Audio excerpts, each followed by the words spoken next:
हाय everyone, नमस्ते and welcome back to my channel. कैसे हैं आप सब? कमेंट कर मुझे ज़रूर बताइएगा। वीडियो का टाइटल देखकर आप सब समझ ही गए होंगे कि आज मैं एक fresh energetic morning kitchen cleaning routine आप सबके साथ शेयर करने वाली हूं, जिसको देखकर आप सभी को मोटिवेशन मिलेगा, एक अलग सी एनर्जी आ जाएगी। मेरे एक स्वीट से सब्सक्राइबर ने मुझे रिक्वेस्ट भी किया था कि आप कैसे किचन की क्लीनिंग करते हैं, कैसे मेंटेन कर रखते हैं, वो हमारे साथ शेयर करें। तो ये है सुबह सुबह का किचन। जब मेरे किचन का सारा काम हो जाता है, ब्रेकफास्ट, लंच सब कुछ प्रिपेयर हो जाता है, तो 12 बजे तक मेरा किचन का पूरा काम हो जाता है। उसके बाद मैं अपने किचन की क्लीनिंग स्टार्ट करती हूँ और उसके बाद मैं शाम को ही किचन में काम करने के लिए आती हूँ। सब काम करने के बाद जैसा आप देख रहे हैं कि किचन पूरी तरह से फैल जाता है। ये डेली का ही रहता है जब भी हम लंच और ब्रेकफास्ट वगैरह बनाते हैं। इसलिए मैं किचन का सारा काम 12 बजे तक ख़त्म कर लेती हूँ और क्लीनिंग स्टार्ट कर लेती हूँ। तो किचन को क्लीन करने में सबसे ज़्यादा टाइम लगता है और बहुत सारे ऐसे टास्क रहते हैं जो हमें किचन में पूरे करने होते हैं। तो ये मैं आज आप लोग के साथ डेली मॉर्निंग वाला किचन क्लीनिंग रूटीन शेयर कर रही हूँ। डीप क्लीनिंग वाला रूटीन मैं आप लोग के साथ कभी और शेयर करूँगी, क्योंकि उसमें और भी बहुत ज़्यादा टाइम लग जाता है। तो ये डेली की क्लीनिंग है जो मैं डेली बेसिस पे करती हूँ।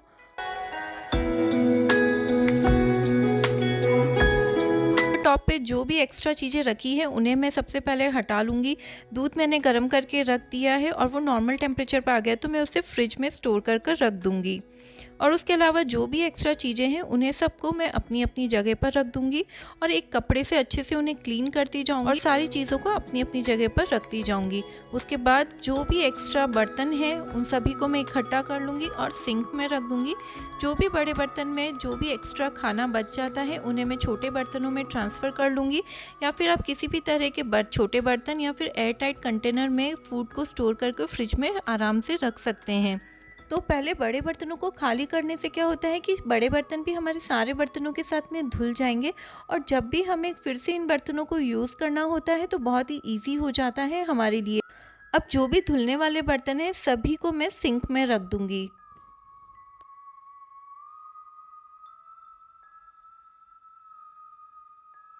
गैस स्टोव के जो अटैचमेंट है उन्हें निकाल लूँगी। इन्हें मैं डेली बेसिस पर नहीं साफ़ करती हूँ, 2-3 दिन में एक बार ही करती हूँ। अदरवाइज़ गीले कपड़े से पोंछ कर साफ़ कर लेती हूँ। बट कई बार क्या होता है कि चाय उबल जाती है या दूध उबल जाता है, तो 2-3 दिन में इसे वॉश करना ही चाहिए हमें। अब गैस को मैं एक सूखा कपड़ा लेकर पहले जो भी इस गैस पर आटा या फिर कोई भी तेल के छींटे गिर जाते हैं उन्हें पहले मैं एक सूखे कपड़े से साफ़ कर लूँगी और उसके बाद एक गीला कपड़ा लेकर मैं पूरे काउंटर टॉप को अच्छे से क्लीन कर लूँगी।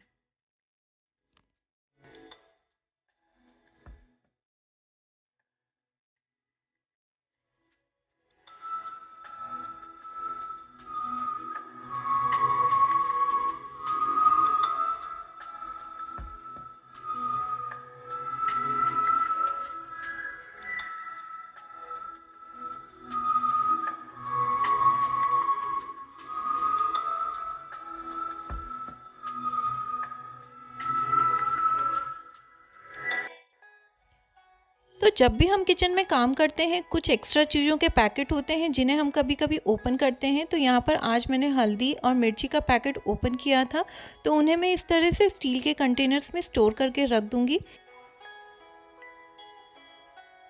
स्टील कंटेनर में मसाले स्टोर करने से क्या होता है कि ये काफ़ी टाइम तक फ्रेश रहते हैं और ये ख़राब भी नहीं होते हैं। तो ये जो स्टील के कंटेनर्स हैं इन्हें भी मैं टाइम टू टाइम साफ़ करती रहती हूँ। जब भी मैं डीप क्लीनिंग करती हूँ तो मुझे ज़्यादा इसमें मेहनत नहीं करनी पड़ती है।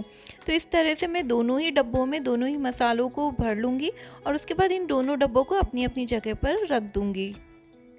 तो किचन काउंटर में से सारा सामान हटाने और क्लीन करने में मुझे पूरा 5 से 8 मिनट लग जाता है और उसके बाद मैं बर्तन वॉश करने का प्रोसेस स्टार्ट करती हूँ। तो बर्तन इस वक्त तक बहुत हो जाते हैं और जब तक बर्तन को वॉश ना करो तब तक हमारा किचन साफ़ सुथरा भी नहीं लगता है। तो पहले मैं जो बर्तन एक्स्ट्रा धुले हुए रखे हुए हैं पहले उन्हें अपनी अपनी जगह पर रख दूँगी और उसके बाद मैं बर्तन को धोना स्टार्ट करूँगी। जूठे बर्तन को मैं पहले साफ़ पानी से धो लूँगी, क्योंकि अगर इनमें कोई भी जूठन रह जाती है तो जब भी हम अपने बर्तन को क्लीन करते हैं तो जो स्पंज होता है वो भी गंदा हो जाता है और वो अच्छा नहीं लगता है। तो पहले मैं पानी से सारे बर्तन को धो लूँगी और सिंक को अच्छे से क्लीन कर लूँगी। उसके बाद में स्पंज से या जो भी आप डिश वॉश यूज़ करते हैं या फिर सोप आप यूज़ करते हैं तो उससे मैं बर्तन को क्लीन कर लें।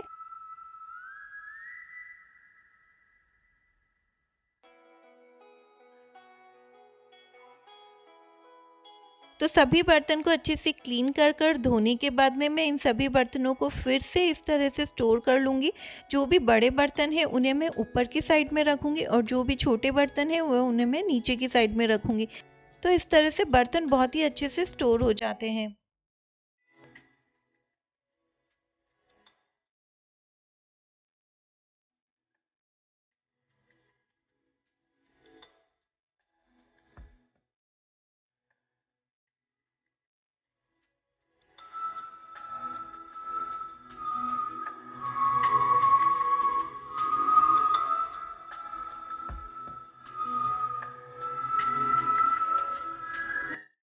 तो बर्तन क्लीन करने के बाद में मैंने एक अलग से स्पंज रखा हुआ है, जिससे मैं पीछे की जो टाइल्स होती है, क्योंकि जब भी हम बर्तन क्लीन करते हैं तो इधर उधर छींटे लग ही जाते हैं,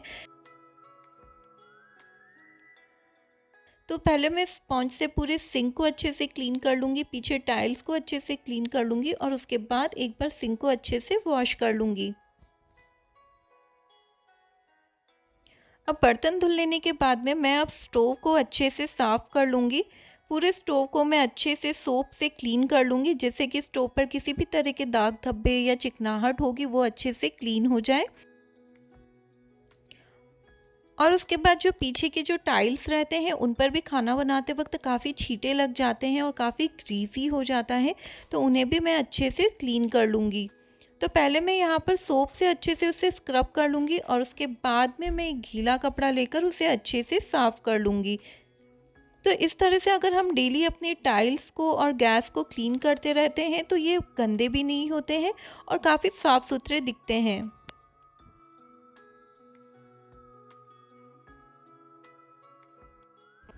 तो इस तरह से कोई भी गीला कपड़ा या फिर माइक्रोफाइबर क्लॉथ जो आते हैं किचन के सरफेस को क्लीन कर सकते हैं, क्योंकि किचन की सरफेस पे कई बार हम खाना बनाते वक्त कुछ ना कुछ गिरता ही रहता है और उस वजह से सरफेस बहुत ही ज़्यादा गंदी हो जाती है। तो अगर आप इस तरह से डेली अपनी किचन की सरफेस को और किचन को अच्छे से क्लीन करेंगे तो जब आप डीप क्लीनिंग करते हैं तब आपको ज़्यादा मेहनत नहीं करनी पड़ती है, क्योंकि कई बार ऐसा होता है कि बहुत सारे दाग ऐसे होते हैं कि काफ़ी लंबे टाइम तक अगर हम उन्हें साफ़ नहीं करते हैं तो जब डीप क्लीनिंग करते हैं तब भी वो नहीं निकलते हैं। इस तरह से पूरे किचन स्लैब को और गैस को बहुत अच्छे से क्लीन कर लूँगी और उसके बाद में एक सूखा कपड़ा लेकर पूरे स्लैब और गैस को अच्छे से पोंछ दूँगी।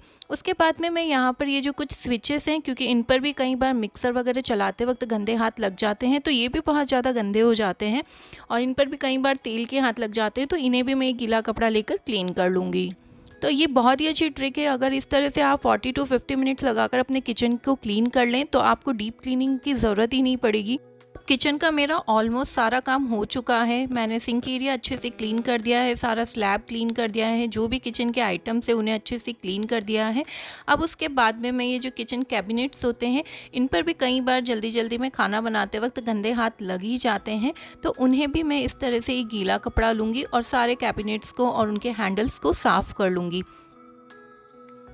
इस तरह से अगर हम डेली किचन के कैबिनेट्स वगैरह को क्लीन करते रहते हैं तो ये भी बहुत ही अच्छे से क्लीन रहते हैं और ज़्यादा गंदे भी नहीं होते हैं।